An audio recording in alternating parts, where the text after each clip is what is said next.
بسم اللہ الرحمن الرحیم ربنا اغفر لی ولوالدی وللمؤمنین یوم یقوم الحساب۔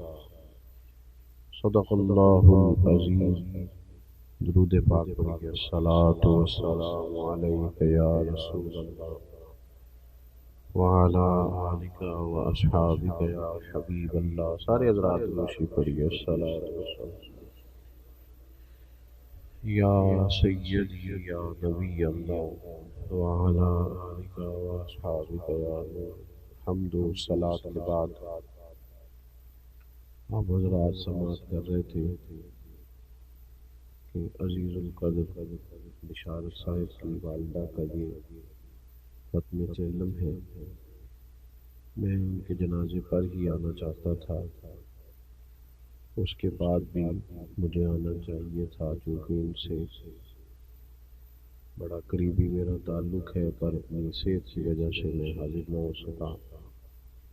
بہت دیر ہو گئی، یہ بھی تعزیت کے لیے ہی آنا تھا تو یہ کچھ اہتمام ساتھ ہو گیا۔ اللہ تعالیٰ مرحومہ کی بخشش فرمائے، ہم سب کے والدین پر اور ہم سب پر اللہ تعالیٰ رحمت کی نظر فرمائے۔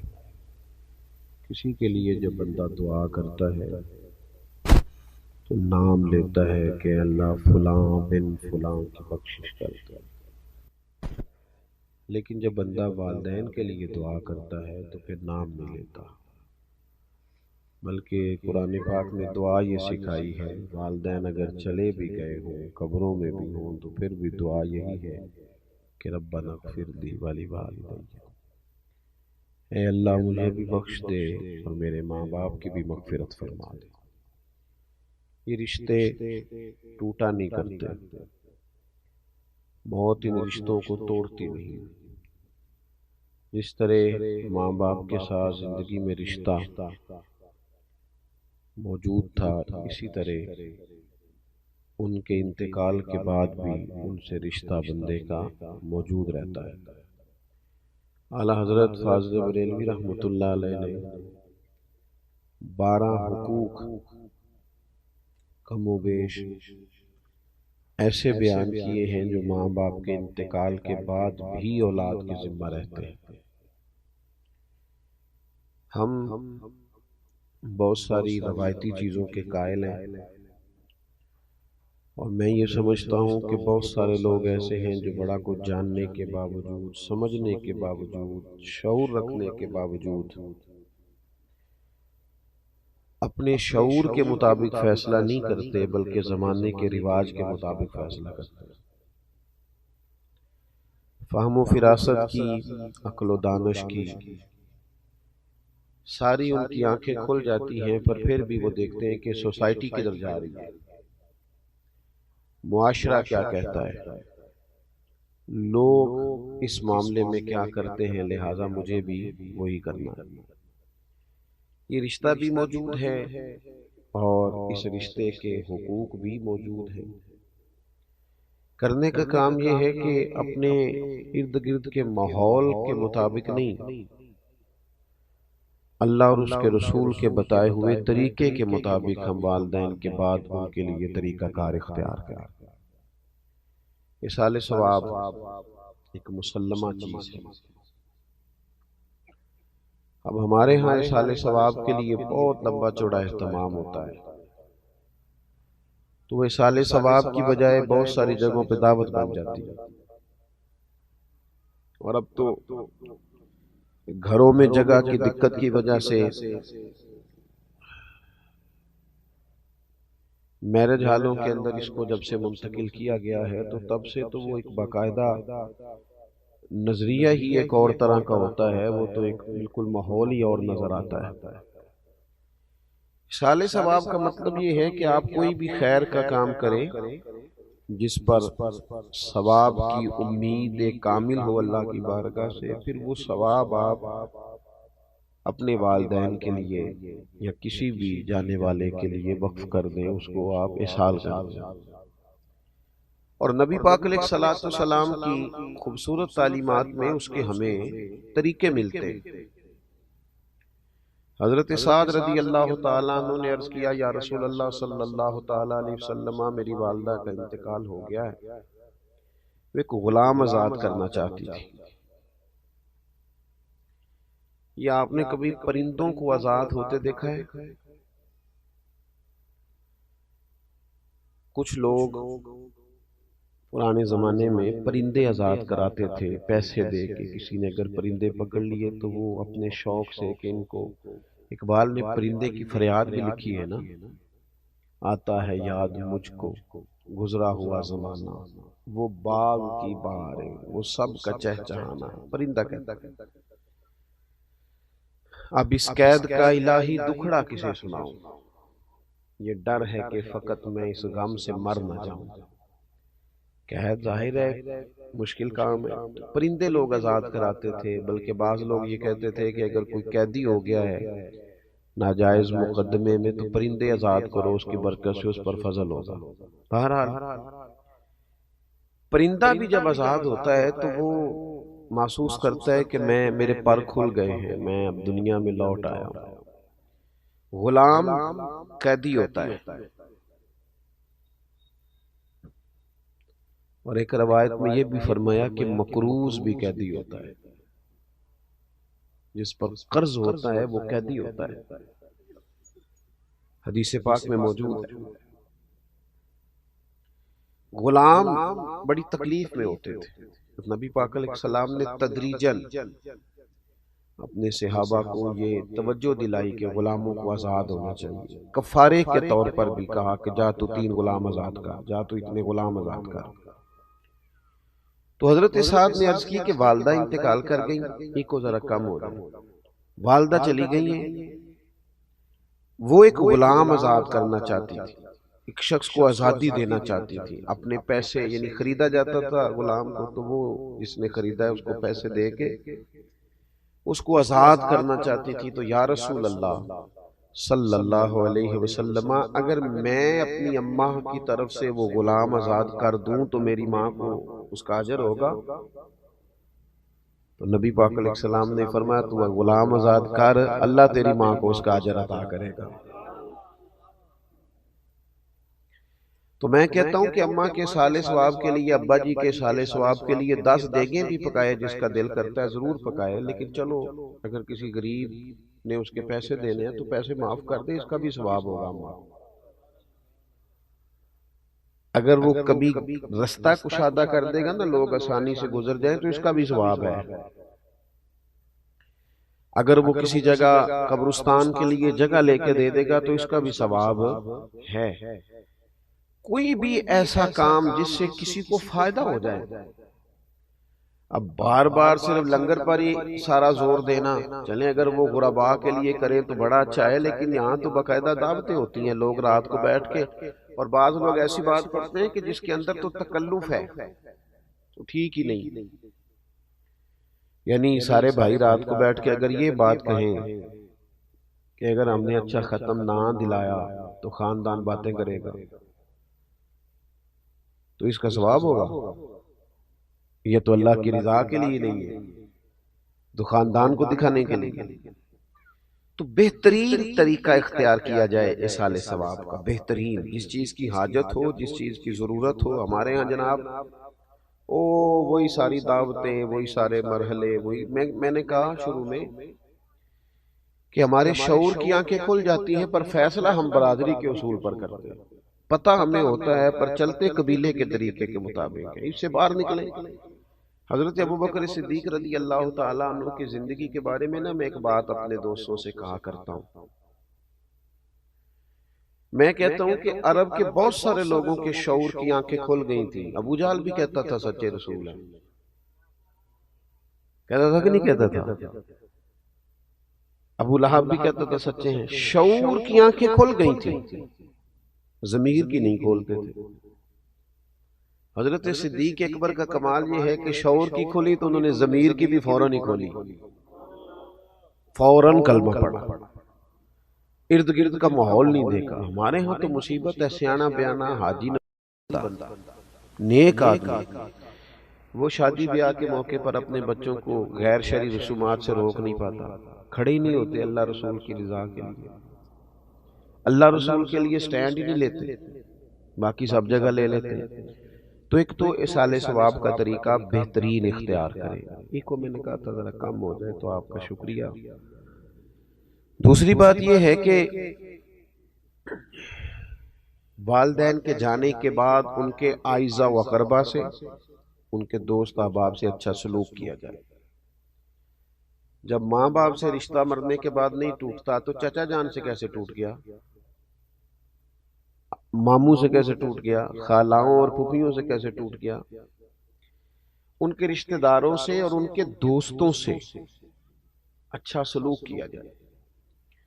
ہمارا یہ مسئلہ بن گیا ہے کہ ہم سمجھتے ہیں کہ ایک بندہ چلا گیا ہے تو اب اس کے پیچھے سارے رشتے رخصت ہو گئے، یہ درست نہیں ہے۔ کوشش کریں کہ ان رشتوں کو لے کے چلیں۔ حضرت ابو بردہ رضی اللہ تعالیٰ عنہ سے حضرت عبداللہ ابن عمر ملنے آئے۔ جناب عبداللہ ابن عمر بڑے مصروف آدمی تھے، صحابہ کرام علیہم رضوان میں سے حج کے سب سے زیادہ مسائل حضرت عبداللہ ابن عمر جانتے تھے، تو ایک بڑی تعداد ان ویسے بھی فتویٰ دیتے تھے صحابہ میں سے، اور ان کے گرد ایک بڑی تعداد لوگوں کی رہتی تھی۔ تو حضرت ابو بردہ سے جب وہ ملنے گئے تو وہ بڑے حیران ہوئے کہ آپ ایک مصروف آدمی ہیں، میرے پاس کیسے آ گئے؟ تو فرمانے لگے اس لیے آیا ہوں کہ آپ کے والد میرے والد جناب عمر کے دوست تھے۔ کوئی نہیں سمجھ آئی آپ کو میں نے کیا کہا؟ اپنے یار دو ملن نہیں آیا، اپنی یاری نہیں پگتان آیا، ابا جی دی یاری نبیڑن آیا، والد صاحب کی اس دوستی کو نبھانے آیا۔ آپ کے والد میرے والد کے دوست تھے، اور فرمانے لگے میں نے نبی پاک علیہ السلام سے سنا ہے کہ جو والدین کے انتقال کے بعد قبر میں بھی ان سے اچھا سلوک کرنا چاہے وہ ان کے دوستوں سے اچھا سلوک کرے، ان کے رشتوں کو لے کے چلے، اس تعلق کو نبھائیں۔ ہمارے ہاں لوگوں کا یہ رویہ ہو جاتا ہے کہ میری اماں جی گئی تو میرے ننیال والے گئے، ابا جی گئے تو میرے ددیال والے گئے، ان رشتوں کو نبھایا جائے۔ تیسری بات، بس اسی پر میں نے گفتگو کو ختم کر دینا ہے، وہ ہے دعائے بخشش، دعائے مغفرت۔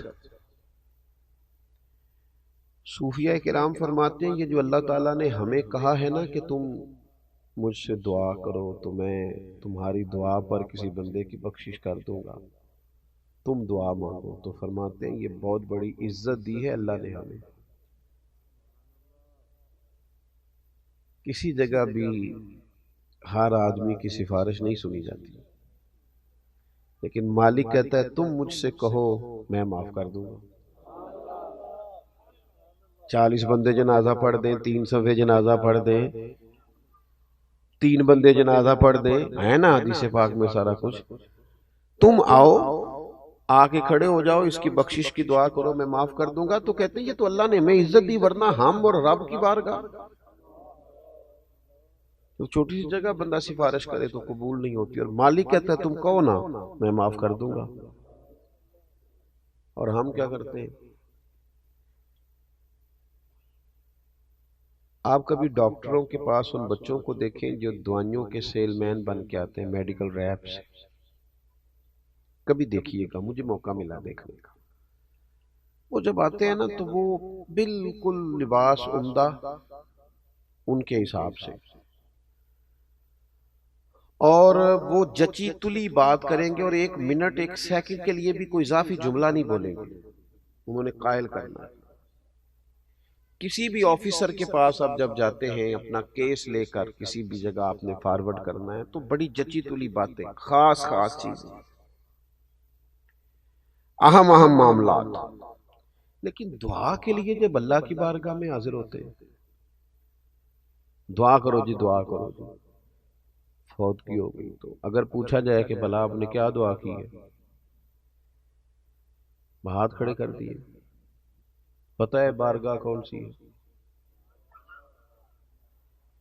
وہ دیکھیں نا۔ اور پھر جب بندہ دنیا میں کسی بندے کو بھی اپنے حق میں قائل کرتا ہے تو اس کا کوئی طریقہ ہوتا ہے قائل کرنے کا، وہ بڑے درد سے کہتا ہے کہ آپ کی مہربانی جی، بڑے ضرورت مند ہیں، آپ سے بڑا پیار ہے، آپ بڑے اچھے ہیں، آپ اگر مہربانی آپ نے اپنے حق میں قائل کرنا ہے نا، تو اللہ کی رحمت کو جب بندے نے منانا ہو اور پھر وہ بے توجہی سے دعا کرے، رٹے رٹائے جملے، رٹی رٹائی باتیں، وہ یار کسی کو بھی کسی نے منانا ہو تو کوئی طریقہ ہے، اور پھر مالک کریم کی بارگاہ کو راضی کرنا ہو۔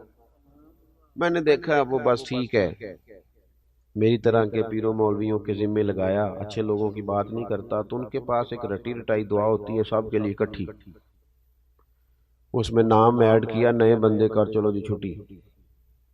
وہ خدا کے بندے دعا مانگ، تھوڑی مانگ لے، 4 سیکنڈ کی مانگ پر درد سے مانگ، تو منا مالک کو، وہ بڑا کریم ہے، بڑی جلدی مان جاتا ہے۔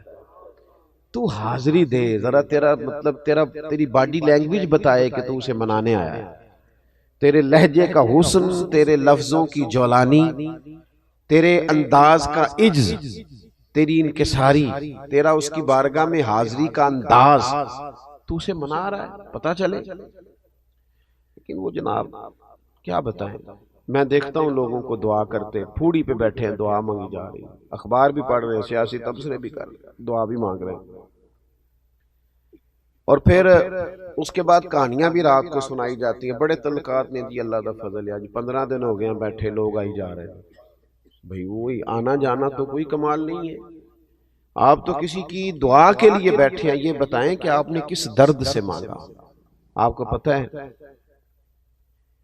حضور نے فرمایا قبر میں جو بندہ ہے وہ اس طرح ہے جس طرح کوئی دریا میں ڈوبنے والا۔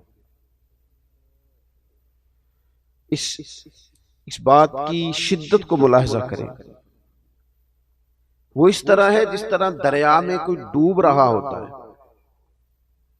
حضور فرماتے ہیں وہ انتظار کرتا ہے کہ کوئی میرے لیے دعا کر دے، بھائی کر دے، بیٹا کر دے، ماں کر دے، رشتہ دار کر دے، کوئی کر دے، وہ منتظر ہے کہ کوئی میرے لیے دعا کرے۔ تو وہ تو دریا میں ڈوب رہا ہے، آزمائش میں ہے، اور یہاں جناب موقع ملنے کے باوجود دعا نہیں ہو رہی۔ خوب دعا کی جائے، درد سے دعا کی جائے، جانے والے کے لیے اللہ کی بارگاہ میں عرض کیا جائے، کوشش کی جائے۔ اللہ بڑا مہربان ہے، جب بندے دعا کرتے ہیں تو وہ رحمت فرماتا ہے، اور دعا کی جائے تو وہ ایک بزرگ تھے تو وہ کہا کرتے تھے مجھے دعا مانگنے کا طریقہ میری بیوی نے سکھایا۔ کس نے؟ پریشان ہو گئے آپ سارے، مشکل بات کر دی میں نے۔ اللہ تعالیٰ آپ کو جزائے خیر دے، خیر جہاں سے بھی ملے سیکھنی چاہیے، اللہ آپ کو سلامت رکھے۔ تو بیوی کے بارے میں تو ویسے ہی کہتے رہتے ہیں بہت سارے لوگ کہ تینوں سکھاندی ہے، تو بھئی یہ تو مطلب ویسے ہی ایک بات بڑی پڑھی لکھی ہے اور بڑی ضرب المثل ہے، تو آپ پریشان کیوں ہو گئے؟ واللہ والے تھے تو انہوں نے اس کا اقرار کیا کھول کے، کہنے لگے مجھے دعا مانگنے کا طریقہ میری بیوی نے سکھایا۔ جناب کیسے؟ رب کا بندہ نا، اس کی لو لگی ہوتی ہے، کوئی بھی بات کر رہا ہو تو اس کی کیفیت کہیں اور ہوتی ہے۔ فرمانے لگے کوئی ضرورت تھی گھر میں، تو میری اہلیہ نے، میری زوجہ نے مجھے کہا کہ کچھ پیسے چاہیے، گھر کا فلاں کام کرانا ہے۔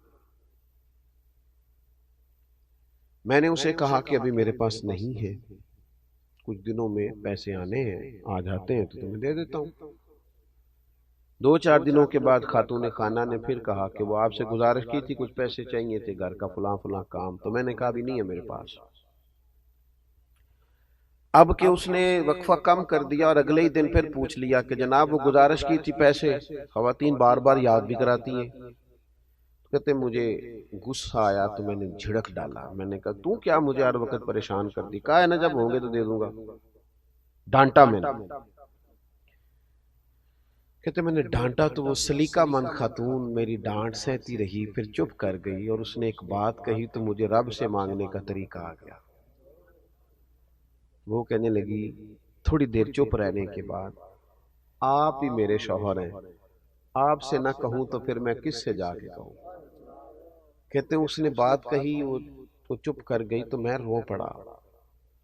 مجھے کہنے لگی کیا ہوا؟ میں نے کہا مجھے بھی سمجھ آ گئی ہے، جب میں کہوں گا نا تو ہی میرا رب ہے، تو میں نہ تجھ سے نہ کہوں تو مجھے بتا میں کس سے کہوں، میں کمزور پڑ گیا ہوں، کچھ چیزیں مجھ سے نہیں ڈیل ہو رہی، کچھ معاملات میں مالک میں چاہتے ہوئے بھی کامیاب نہیں ہو پا رہا، نیک نیتی بھی ہے، ارادوں کا وضو بھی ہے، اللہ میں تجھ سے نہ کہوں تو پھر میں کس سے کہوں، اجیب دعوت الداعی اذا دعان، وہ تو فرماتا ہے تو جب بھی دعا کرے گا میں تیری دعا قبول کر لوں گا۔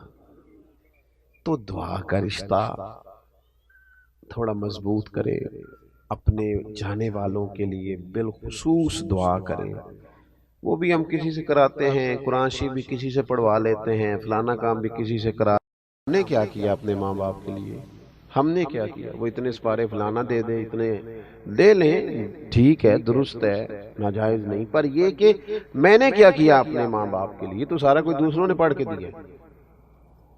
وہ جو ساری زندگی انہوں نے میرے نام کر دی، جوانی میں بھی کپڑے سادے پہنے، اور جنہوں نے تھوڑا کھانا کھایا اور اولاد کو پالا تو ہم نے کیا دیا ان کو؟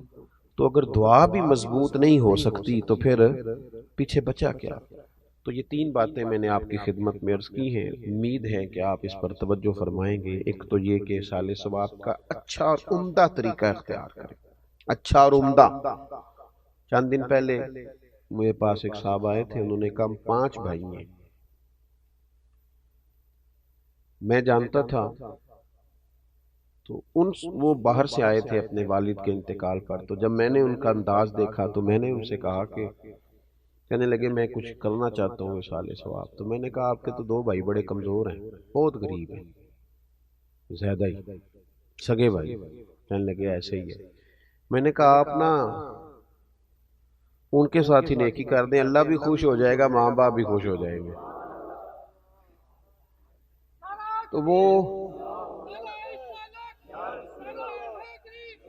تو وہ مجھے کہنے لگے کہ مطلب یہ میں نے انہیں کہا کہ یہ حوالہ میں آپ کو دکھاتا ہوں کہ حضرت ابو طلحہ رضی اللہ تعالیٰ عنہ نے جب اپنا باغ پیش کرنا چاہا تھا تو نبی پاک نے کہا تھا اپنے رشتہ داروں میں ہی بانٹ دیں۔ تو گھر میں بھی نیکی کریں گے تو اس سے بھی اجر ہوگا، تو اچھا اصال ثواب کریں۔ اور دوسرا والدین کے جو رشتے ہیں، جو ان کی دوستیاں ہیں، ان کو نبھانے کی کوشش کرو۔ تیسرا دعا ذرا ذوق والی، ذرا درد والی، ذرا مزے والی۔ میں تو کہتا ہوں ہر کام میں لطف لے کے نا، ہمارے ہاں محفلیں ہوتی ہیں، جلسے ہوتے ہیں، کچھ بھی، جب تک آپ اس میں پورے ذوق میں نہیں نا، پورے لطف میں نہیں، وہ بھی نا دین کی چیزیں بھی بعض اوقات دنیا محسوس ہوتی، وہ جب تک آپ پر طاری ہوگی تو آپ کو مزہ دے گی، روحانی طور پر مضبوطی آئے گی۔ اللہ کی بارگاہ میں دعا ہے اللہ مرحومہ کی بخشش فرمائے، ہمارے حال پہ رحم فرمائے۔ قاری فیاض صاحب ختم۔ الحمدللہ رب العالمین والصلاة والسلام علی سید الانبیاء والمرسلین۔ ربنا آتنا فی الدنیا حسنۃ وفی الآخرۃ حسنۃ وقنا عذاب النار۔ مالک کریم جو کلمات خیر اصال ثواب کی نیت سے پڑھے گئے ہیں اپنی بارگاہ رحمت میں قبول فرما۔ اس تمام کا اجر و ثواب نبی اکرم نور مجسم شفیع معظم صلی اللہ تعالی علیہ وسلم کی بارگاہ عالی مرتبت میں ہدیتاً تحفتاً نذرانتاً پیش کرتے ہیں، اپنے فضل و کرم سے قبول فرما۔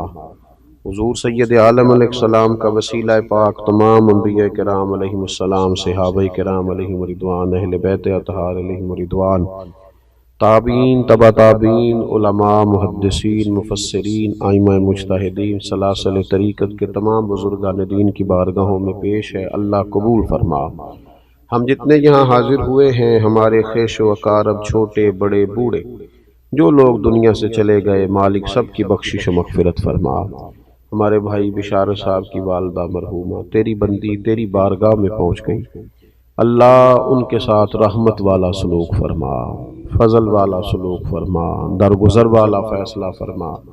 اس تمام کا ثواب ان کی روح کو پیش کرتے ہیں، مالک اپنے فضل سے قبول فرما، ان کی آخرت کی منازل کو آسان فرما۔ انسان ہونے کے ناطے جہاں جہاں بھول گئیں اپنے فضل سے انہیں معاف فرما دے۔ دامیں درمیں قدمیں سخنیں چھوٹی بڑی جتنی نیکی انہوں نے زندگی میں کی ہے وہ ساری نیکیاں قبول فرما لے، ان کی چھوٹی نیکیاں بڑی کر کے ان کے لیے ذخیرہ آخرت بنا دے۔ اے اللہ ان کی اولاد کو، ان کے پسماندگان کو صبر جمیل بھی عطا فرما، اور زیادہ سے زیادہ احصال ثواب اور دعائے مغفرت کی توفیق بھی عطا فرما۔ مرحومہ جب قبر سے نکلیں تو نامہ اعمال سیدھے ہاتھ میں عطا فرمانا، اپنے نیک اور پاکیزہ بندوں کی جماعت میں انہیں شامل فرمانا، نبی کریم علیہ السلام کی شفاعت انہیں عطا کرنا، حضور علیہ السلام کے جھنڈے کے نیچے جگہ نصیب فرمانا۔ جتنے بھی کلمات خیر اب مزید احصال ثواب بتایا گیا ہے، مالک وہ بھی درجہ بدرجہ پیش کرتے ہیں، قبول فرما لے، مرحومہ کو اس کا بہترین اجر عطا فرما دے۔ اے اللہ صبح قیامت ان کو اپنے عرش کا سایہ نصیب فرما، حضور علیہ السلام کی شفاعت عطا فرما، دوزخ کی گرمیوں سے محفوظ فرما، جنت کی اعلیٰ نعمتوں کا وارث بنا۔ ہم نے جتنی دعائیں ان کے لیے مانگی ہیں وہ ساری ان کے حق میں قبول فرما، جو ہم نہیں مانگ سکے اور ان کے لیے بہتر ہے تو اپنے فضل سے انہیں عطا فرما۔ امت کی خیر فرما، عالم اسلام کی خیر فرما، پاکستان کی خیر فرما، کائنات کے مالک امت کو غیرت ایمانی اور جذبہ جہاد عطا فرما، شوق شہادت نصیب فرما، ہمارے شعور کو دین کی خوبصورتی نصیب فرما۔ اے اللہ وہ زندگی نصیب فرما جس سے تو راضی ہوتا ہے اور تیرے محبوب علیہ الصلوۃ والسلام راضی ہوتے ہیں، دنیا اور آخرت میں ہماری پردہ پوشی فرما، میرے عزیزوں کو، بھائیوں کو، صاحب خانہ کو برکات عطا فرما، دنیا اور آخرت میں سعادت مندیاں نصیب فرما، رحمتوں کے گہرے اور گھنے سائے نصیب فرما۔ اللہم انا نسألک العفو والعافیۃ فی الدین والدنیا والآخرہ۔ اللہ تعالیٰ ان کی پھپھو جان بیمار ہیں، انہیں شفا عطا فرما دے، صحت اور عافیت نصیب فرما دے، تمام بیماروں کو شفا دے، تمام کی مشکلات آسان فرما دے۔ رب اغفر وارحم وانت خیر الراحمین، وصلی اللہ تعالی علی حبیبہ سیدنا و مولانا محمد۔